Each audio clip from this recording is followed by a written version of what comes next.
Welcome back to U.S. Farm Report. Well, a big week this week when it comes to several USDA reports. So on the show this weekend, we have Seth Meyer, Chief Economist at USDA, as well as Arlen Suderman of StoneX Group. Arlen, when you look at all of these reports that we received from USDA on Wednesday, what was the biggest surprise to you?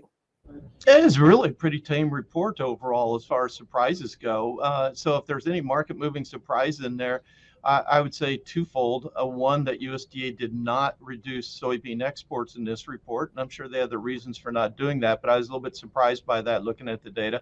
But the other one was the increase in soft red winter wheats acreage in the wheat seedings acreage report.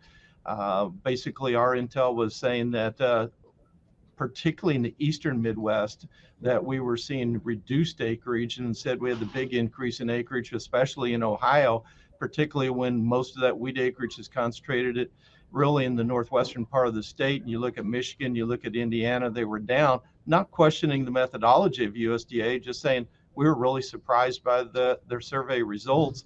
And I think the trade was as well, and the market responded accordingly. Yeah, Seth, so let's go to Arlen's first point about South America.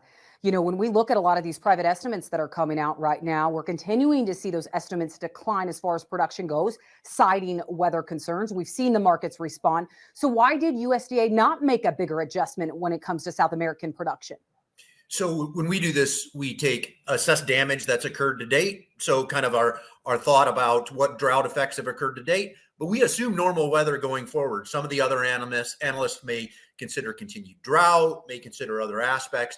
Obviously, we separate things geographically as well, too. So there are some offsets where things may look good in certain regions and bad in others, and we balance those out.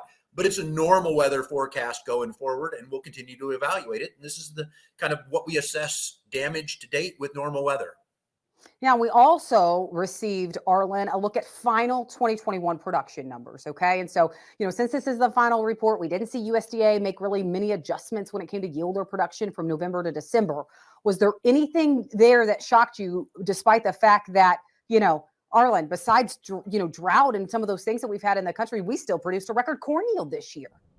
Yeah, I don't think there was anything really shocking me from the USDA report. I think it's a little bit more surprising how well the crops performed in the northwestern Midwest with the drought conditions. I think that speaks a lot to the seed technology we have today. I think it speaks a lot to the mechanical precision that we have in seed placement, et cetera, and just the farmer abilities to use technology to help the crops be able to handle the adversity. So you look at the amount of stress that the crops were in the northwestern Midwest and where we ended up. I think it's really impressive what we're able to do. But the bottom line is that means the trade's going to be reluctant to believe drought stories going forward. And perhaps that's some of that's influence in South America right now as well, is how bad does it have to get before we have a legitimate short crop like we've seen sometimes over history. Yeah, a good point. And Seth, as we talk about these final numbers, you know, we heard from some analysts saying, well, are these final numbers really final? When in the past, we've seen some adjustments made by USDA in that September grain stocks report. And it's taken that long to really understand what these final numbers are. Are these numbers out of USDA, these production numbers, are they truly final? Well, it's let me give you the answer. It's our best number right now. There's always a chance of some administrative data going forward, providing some new information, but I have no reason to believe that this isn't the best number available. It certainly is the best number available now. So I'd say I don't anticipate a change, but it's always possible given what we've seen over the last couple of years and some of the unusual events. Yeah, and when you take a look at those final yields and production, is there anything that stood out to you in those numbers, Seth? I just agree with Arlen, which is, we talked a lot about drought north and west of Des Moines, Iowa, and yet Iowa did 205 bushel an acre in a year where some folks said parts of the state were under a lot of pressure. Record yields if you go straight east of there, all across those states. So again, I'd agree with his comments that pretty good performance in some of those states on the edge of those drought areas.